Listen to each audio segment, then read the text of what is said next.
तो अब देखते हैं कि एजीएम क्या होती है। सिंपल भाषा में बोलूं तो मेंबर्स की मीटिंग को अपन एजीएम बोलते हैं। एजीएम का फुल फॉर्म होता है एनुअल जनरल मीटिंग। अब मेंबर्स कौन होते हैं? शेयर होल्डर्स को ही अपन मेंबर्स बोलते हैं। शेयर होल्डर कौन होते हैं? शेयर होल्डर मतलब जिनके पास कंपनी के शेयर्स होते हैं, वही ओनर है। इतना ठीक है। अब उन्हीं को अपन मेंबर्स भी बोलते हैं कंपनी का। अब कंपनी साइड मैं देता हूं, जब भी मेंबर मिलते हैं कंपनी के, ठीक है, उनको अपन या तो एजीएम बोलेंगे या ईजीएम बोलेंगे। क्या बोलेंगे? एजीएम बोलेंगे या तो ईजीएम बोलेंगे। एजीएम मतलब एनुअल जनरल मीटिंग, ईजीएम मतलब एक्स्ट्रा ऑर्डिनरी जनरल मीटिंग। जैसे हमारे स्कूल में, कॉलेज में फेस्ट वगैरह होते थे, है ना, एनुअल फंक्शंस वगैरह होते थे, तो उसमें क्या होता था, सारे पेरेंट्स वगैरह आते थे अपने बच्चों के साथ, ठीक है, पूरा फंक्शन एंजॉय करने के लिए। अब ऐसा तो है नहीं कि सिर्फ एक ही बार पेरेंट्स आते थे। क्या होता था, पेरेंट्स मीटिंग भी होती थी, मंथली टेस्ट वगैरह की, एग्जाम्स वगैरह की पेरेंट्स मीटिंग भी होती थी। तो पेरेंट्स तो कई बार स्कूल आते हैं, पेरेंट्स फीस जमा करने भी आते हैं, पेरेंट्स अलग अलग अपने अपने काम से भी आते हैं। तो पेरेंट्स स्कूल तो रोज आ सकते हैं, या जब उन्हें बुलाया जाएगा तब वो आ सकते हैं। लेकिन एनुअल फंक्शन तो साल में एक ही बार होता था। तो इसी तरीके से एजीएम होती है। कंपनी साइड बोलता है आप मेंबर्स की एक मीटिंग जरूर रखिए, सबको उसमें जरूर बुलाइए और उसका नाम एजीएम रखिए, एनुअल जनरल मीटिंग। अब उसके बाद आपको बुलाना है तो बुलाइए, 50 बार बुलाना है, 100 बार बुलाना है बुलाइए, नहीं बुलाना तब भी चलेगा। मतलब कि इससे क्या समझ में आया? एजीएम कंपलसरी है, ईजीएम कंपलसरी नहीं है करवाना एक साल में। ऐसा कोई रूल नहीं है कि एक साल में एक ईजीएम होनी चाहिए, 2 ईजीएम होनी चाहिए, ऐसा कुछ नहीं है। लेकिन रूल का क्या है, एक साल में एक एजीएम एटलीस्ट जरूर होनी चाहिए। आई होप इतना क्लियर है। एजीएम और एजीएम में भी डिफरेंस क्लियर होगा। एजीएम अपनी पेरेंट्स मीटिंग हो गई, पेरेंट्स टीचर मीटिंग, और एजीएम अपना एनुअल फंक्शन हो गया। पेरेंट्स टीचर मीटिंग नहीं करवाओ तो भी चलता है, ठीक है, लेकिन एजीएम करवाना जरूरी है। अब अपन इससे रिलेटेड प्रोविजंस देखते हैं। सबसे पहले क्या बोला हुआ, it's a meeting of the members of the company. इसमें कंपनी के मेंबर्स को बुलाया जाएगा। मेंबर्स मतलब shareholders. Every company shall in each year hold AGM except OPC. उन्होंने क्या बोला, हर कंपनी को साल में एक एजीएम तो रखनी है, किसको छोड़ के? ओपीसी को छोड़ के। अब ओपीसी क्या होती है? 1% कंपनी। मैंने बताया ओपीसी अपन पिछले वाली वीडियो में पहले डिस्कस कर चुके हैं। ओपीसी मतलब 1% कंपनी जिसमें मिनिमम और मैक्सिमम मेंबर एक ही होता है। मिनिमम और मैक्सिमम मेंबर एक ही होता है। अब सारे मेंबर्स को बुलाना था एजीएम कराने के लिए। अब इसमें तो एक ही मेंबर है, मैक्सिमम एक ही मेंबर हो सकता है। अब एक मेंबर अपने आप से खुद से क्या बात करे, इसको बुलाने का कोई फायदा है, कोई सार है? इसलिए उसे एक्सेप्शन में डाला हुआ है कि भाई ओपीसी अगर एजीएम नहीं कराती है तो भी चलता है। आई होप इतना क्लियर हो गया, इतने में कोई डाउट नहीं होगा। अब वो बोलते हैं when should be held within a period of 6 months from the date of closing of the financial year. अब क्या बोल रहे हैं, अब थोड़ा बात समझिए। साल में एक बार करवानी है, ठीक है। अब साल में कौन से साल में? फाइनेंशियल ईयर देखेंगे। अब फाइनेंशियल ईयर में कब करवानी है? फाइनेंशियल ईयर जब आपका खत्म होता है उससे 6 महीने के अंदर। फाइनेंशियल ईयर कब खत्म होता है आपका? फाइनेंशियल ईयर कब से स्टार्ट होता है? 1 अप्रैल से स्टार्ट होता है, 31 मार्च को खत्म होता है। 31 मार्च से 6 महीने के अंदर, यानी कि 30 सितंबर तक अपन को एक एजीएम करानी है। मैं आपको एग्जाम्पल दूं, साल मेरा खत्म हो गया 31 मार्च 2020 को, ठीक है। अब मेरे को इसकी एजीएम कब करानी पड़ेगी? सिंपली 6 महीने के बाद करवानी पड़ेगी, 6 महीने के अंदर करवानी है अपन को। तो अपन ने अगस्त को करवाई, 1 अगस्त को करवा दी, तो चलेगा क्या? आप बोलोगे अभी तो सर आपने नहीं बताया, बिल्कुल चल जाएगा। तो ऐसा नहीं, एक्चुअली अपन को 2 कंडीशन देखनी है। वो 2 कंडीशन क्या है? एक तो 6 महीने के अंदर होनी चाहिए, और 2 एजीएम के बीच में 15 महीने से ज्यादा का गैप नहीं होना चाहिए। अब 2 एजीएम के 15 महीने से ज्यादा का गैप कैसा नहीं होना चाहिए? अभी अपन ने एग्जाम्पल लिया, मेरा साल खत्म हुआ 31 मार्च 2020 को। हम 6 महीने के अंदर करा सकते थे। हमने सोचा हम कराए अपनी एजीएम 1 जुलाई को, तो 1 जुलाई सॉरी 1 अगस्त को करवाते हैं सपोज। तो अपन देखे एक लिमिट देखी कि 6 महीने के अंदर तो है, मार्च से 6 महीने के अंदर तो हो रही है, दूसरी कंडीशन क्या देखनी थी, पिछली मीटिंग से 15 महीने के अंदर होनी चाहिए। अब देखा पिछली मीटिंग तो अपन ने पिछले साल अप्रैल में करा ली थी, पिछले साल अप्रैल में करवा ली थी। अब पिछले अप्रैल से इस साल के अगस्त तक कितने महीने हो जाएंगे, 15-16 महीने हो गए, ठीक है, 16 महीने से भी ज्यादा हो रहा है, तो ऐसा नहीं चलेगा। अपन को पिछले वाली मीटिंग के भी 15 महीने देखने पड़ेंगे। पिछली वाली मीटिंग अपन ने अप्रैल में करवाई थी, तो 1 अप्रैल से अगला अप्रैल यानी कि कितने जाएंगे, 13 महीने हो जाएंगे, 14, 15, मई, जून, तो जून तक अपन को करानी है। तो दोनों कंडीशन फुलफिल होनी चाहिए, 6 महीने के अंदर और कितने के अंदर, 15 महीने के अंदर। अब भैया अगर आप समझदार हैं तो आपको मालूम होगा एक दो क्वेश्चन आने चाहिए।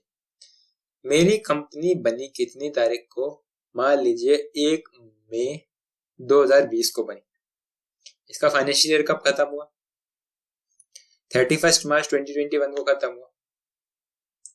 अब मैं अपनी एजीएम कब कराऊं, 6 महीने तो मैं देख लूंगा, पिछले साल तो मेरे को एजीएम करानी नहीं थी क्योंकि फाइनेंशियल ईयर खत्म करने पे अपन को करानी है ना, ठीक है, अभी तो पहला फाइनेंशियल खत्म होगा उसके बाद करूंगा, तो मैं कब कराऊं, 6 महीने के अंदर कराऊं, मुझे 15 महीने की कंडीशन देखनी नहीं है क्या।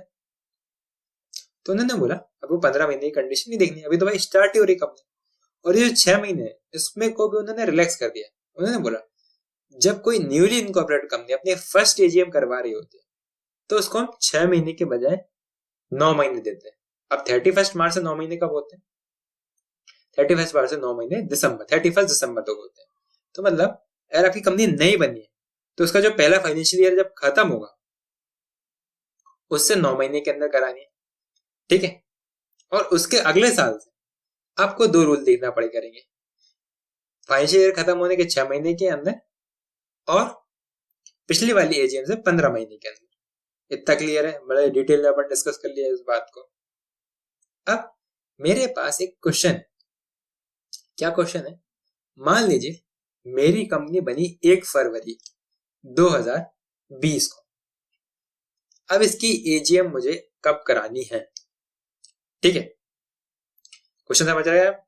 मैंने कंपनी बनाई 1 फरवरी 2020 को, तो अब मेरे को इसकी एजीएम कब करानी है। अब अपन ने जो पढ़ा, जब भी फाइनेंशियल ईयर खत्म हुए, पहले भी नहीं बनी हुई है तो पहले फाइनेंशियल ईयर खत्म होने पे 9 महीने के अंदर करानी है। तो पहला फाइनेंशियल ईयर कब खत्म हो जाएगा, 1 फरवरी 2020 की बनी है, तो आप बोलोगे कि 31 मार्च 2020 को तो खत्म हो जाएगा, है ना, 2 महीने का ही फाइनेंशियल ईयर है लेकिन है तो सही। अब उससे 9 महीने के अंदर यानी कि दिसंबर 2020 तक मुझे मेरी एजीएम करा लेनी है। क्वेश्चन समझ में आ गया, आंसर आप यही दोगे, तो मैं बोलूंगा ये आंसर गलत है। क्या होता है, अगर कोई कंपनी जनवरी से मार्च तक के बीच में बनी होती है तो उसका फाइनेंशियल ईयर उसी ईयर खत्म नहीं होता कंपनी एक्ट में, उसका फाइनेंशियल ईयर उसके भी अगले वाले मार्च में खत्म होता है। कैसे, 1 फरवरी को बनी हुई है 2020 में बनी हुई है तो इसका फाइनेंशियल का खत्म होगा 31 मार्च 2021 को, तो मतलब इसका पूरा फाइनेंशियल ईयर टोटल 15 महीने का हो जाएगा, ठीक।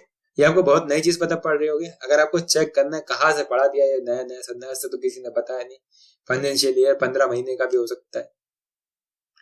तो मैं बता दूं ये सेक्शन 2 ऑफ कंपनीज एक्ट में फाइनेंशियल ईयर की डेफिनेशन में लिखा हुआ है, अब चाहे तो चेक कर सकते हैं, इतना तो भरोसा करना ही पड़ेगा, ठीक है। तो अगर यही बात दिसंबर की हो रही थी, दिसंबर में कंपनी बनी होती है तो उसका उसी साल 4 महीने के अंदर उसका फाइनेंशियल खत्म हो जाता है और फिर अपन ये लिमिट देखने लगते हैं। लेकिन जनवरी से मार्च तक के बीच में है तो उसकी लिमिट अपन ये वाली नहीं देखेंगे, उसका फाइनेंशियल ईयर अगले वाली मार्च में खत्म होगा, ठीक है, इतना क्लियर है। अब यही लिखा हुआ है इसमें, within a period of 6 months होना चाहिए from the date of closing of financial year। Second point में लिखा हुआ है in the case of the first AGM it shall be held within a period of 9 months from the date of closing of the first financial year। First financial year के 9 महीने के अंदर खत्म करवानी है बंदो, ये पता है आपको। It shall not be necessary for the company to hold any AGM in the year of incorporation। अब सही बात है, उस साल जिस साल हो रही है बन रही है कंपनी उस साल अपन को एजीएम नहीं कराना, ठीक है, खत्म होने पे कराना है। अब मैक्सिमम गैप कितना हो सकता था अपन ने देख लिया, not more than 15 months shall lapse between the date of the one AGM और the company and that of the next. अब आपको ही लग रहा होगा नोट्स में मैंने टिपिकल लैंग्वेज यूज करी हुई है, मैंने जानबूझ के टिपिकल लैंग्वेज यूज करी हुई है। क्यों भैया, क्योंकि मैं ये खुद यहाँ पे समझा रहा हूँ उनका मतलब क्या है। अब इससे थोड़ी आप लॉ की लैंग्वेज खुद से पढ़ना सीखें। ये एकदम मैंने एक्ट से उठाई हुई चीज है। आप लॉ की लैंग्वेज थोड़ा खुद समझेंगे, इंटरप्रेट करना सीखेंगे तो आपकी स्किल इंप्रूव होगी, आप खुद से सेल्फ स्टडी कर पाएंगे। वरना नहीं तो हर बार हर चीज के लिए एक नया वीडियो खोल कर रखना पड़ेगा आपको। देखना तो है, सारे वीडियो देखने, ऐसी बात नहीं है, लेकिन एक खुद से भी चीज आनी चाहिए। Where it should be held, कहाँ पे होनी चाहिए। Every AGM shall be called during business hours, that is between 9 a.m. and 6 p.m. on any day that is not a national holiday, and shall be held either at the registered office of the company or at some other place within the city, town or village in which the registered office of the company is situated. अब एक point इसमें और है, provided the AGM of an unlisted company may be held at any place in India if consent is given in writing or by electronic mode by all the members in advance. आप समझिए step by step. 2 point है, reason तोड़ा है, 2 point इसलिए थोड़ा अपन एक एक करके समझें। पहला पॉइंट है, एजीएम करानी किसी भी दिन करा सकते हो, संडे से लेकर सैटरडे तक किसी भी दिन करा सकते हो आप, लेकिन उस दिन नेशनल हॉलिडे नहीं होना चाहिए। नेशनल हॉलिडे कैसे पता पड़ता है, सेंट्रल गवर्नमेंट कोशिश करती है कि भाई ये नेशनल हॉलिडे है, उनको छोड़ के आप अपने मन से नेशनल हॉलिडे नहीं मान सकते। ठीक है, पहली बात है नेशनल हॉलिडे के दिन नहीं होनी चाहिए, बाकी किसी भी दिन हो सकती है। Timing 9 AM to 6 PM, start होने का टाइम 9 AM to 6 PM रहता है। अब इसके बाद अगली बात क्या बोलती है, कहाँ पे होना चाहिए, है ना। डे हो गया, डेट हो गया, डे हो गया, डेट हो गया, टाइम हो गया। अब प्लेस हो रही, जिस जगह पे आपका रजिस्टर्ड ऑफिस है या तो वहां पे करा लो, या उसी सिटी टाउन विलेज में आप चाहे तो वो मीटिंग करा सकते हो। ठीक है। और रही बात अगर unlisted public company, unlisted public company नहीं, अनलिस्टेड कंपनी की, तो क्या वो अपनी मीटिंग कहीं पे भी करा सकती है इंडिया में, बस उसके जो मेंबर्स हैं वो पहले सारी एडवांस में परमिशन देते हैं। कितने मेंबर देते हैं, ऑल द मेंबर्स। ऐसा है भले ही शेयर होल्डिंग कितनी ही कम हो, लेकिन आपको परमिशन सबकी चाहिए, all the members in advance में चाहिए, वो भी इलेक्ट्रॉनिक फॉर्म में या फिर रिटन फॉर्म में। तो कहीं पे भी हो सकती है, बिल्कुल हो सकती है। कौन करवा सकता है, अनलिस्टेड कंपनी करवा सकती है। कैसे करवा सकती है, सारे मेंबर्स की जब कंसेंट रिटन है या इलेक्ट्रॉनिक फॉर्म में मिल चुकी हो। ठीक है, इतना क्लियर है। चलिए अब एक्सटेंशन एंड पेनल्टी। अब एक्सटेंशन क्या होता है, पेनल्टी क्या होती है। अब एक्सटेंशन होता है टाइम लिमिट का। अभी आपको 6 महीने के अंदर करानी है, 15 महीने से ज्यादा का गैप नहीं होना चाहिए, ये सब चीजें आपके लिए टाइम लिमिट है। अब प्रैक्टिकल में बताओ क्या होता है। गवर्नमेंट कभी कभार कुछ कारणों की वजह से वेबसाइट नहीं चल रही मान लो, तो डेट एक्सटेंड कर देती है। जैसे हमारे एग्जाम फॉर्म वगैरह बनने की डेट एक्सटेंड होती है, ऐसे ही ये वाली फाइल भी एक्सटेंड होती है, एजीएम कराने की डेट भी एक्सटेंड होती है। ठीक है, वो एक्सटेंशन अलग है, ये एक्सटेंशन अलग है। ये एक्सटेंशन आप खुद ले रहे हो गवर्नमेंट से अपनी अकेली कंपनी के लिए, मतलब सबके लिए 30 तारीख और आप अपने लिए कोई और तारीख चाहते हो, तो ये अब उसकी बात करेंगे। Registrar may for any special reason extend the time within which any AGM or other than first AGM shall be held by a period not exceeding 3 months। मतलब कि रजिस्ट्रार, जो रजिस्ट्रार का होता है, रजिस्ट्रार होता है ROC, रजिस्ट्रार ऑफ कंपनी। मतलब कि एक जोनल ऑफिसेस होते हैं ना, क्या होता है जोनल ऑफिस, जहां पे अपनी एप्लीकेशन लगाते हो कुछ चीजों के लिए, कुछ चीजों के लिए आप रजिस्ट्रार से पूछते हो, ऐसा होता है। तो जोन बटे हुए पूरे इंडिया में, है ना। अगर आपकी कंपनी का रजिस्टर्ड ऑफिस जहां पे होगा वहां पे आपका एक ROC लगता है, तो कुछ एप्लीकेशन अगर आप वहां पे करते हो, जितनी करते हो फॉर्म फाइल करते हो तो वहां पे फाइल करते हो, सारी चीजें उसे बताते हो। तो भाई अपने रजिस्टर को क्या करेंगे, एप्लीकेशन लगाएंगे, और वो अगर कोई स्पेशल रीजन की वजह से नहीं भाई टाइम नहीं मिला था एजीएम कराने का, तो भाई ऐसा होगा, कोई कारण बताना पड़ेगा, कोई स्पेसिफिक रीजन बताना पड़ेगा, स्पेशल रीजन बताना पड़ेगा। अगर उसको और ऐसा नहीं स्पेशल रीजन बता दिया तो वो मान जाए, अगर उसकी मर्जी, अगर वो मानना चाहे तो मान सकते हैं। वो आपके टाइम पीरियड बढ़ा सकता है, कितना बढ़ा सकता है, एक बार में मैक्स टू मैक्स 3 महीने बढ़ा सकता है। किस कंडीशन में नहीं बढ़ा पाएगा, फर्स्ट एजीएम की कंडीशन। फर्स्ट एजीएम के लिए तो पहले ही 9 महीने दे दिए यार, और कितना टाइम चाहिए, ऐसी वाली बात है। द कंपनी, सेकंड पार्ट बोलता है, the company and every officer of the company who is in default shall be punishable with fine which may extend to 1 lakh rupees, and in case of continuing default with a further fine which may extend to 5,000 rupees for every day during which such default continues। अब company है और उसका जो भी officer default में रहेगा उस पर कितनी पेनल्टी लग सकती है, मैक्स पेनल्टी कह रहा हूँ, सॉरी, पेनल्टी और फाइन अलग अलग चीज होती है। यहाँ पे फाइन का वर्ड यूज हुआ है, मैं फाइन बता रहा हूँ। फाइन है may extend to 1 lakh, 1 lakh तक इसका फाइन एक्सटेंड हो सकता है, और कंटिन्यूइंग डिफॉल्ट होगा तो 5,000 रुपए पर डे तक भी खिंच सकती है चीज। ठीक है, पेनल्टी और फाइन में मैं डिटेल में एक बार एक वीडियो बना दूंगा, आप वो समझ लीजिए, यहाँ पे फाइन लिखा होगा तो। ठीक है, आई होप इतना क्लियर होगा, समझ में आ गया होगा एजीएम क्या होता है। ठीक है, तो चलो आगे बढ़ते हैं।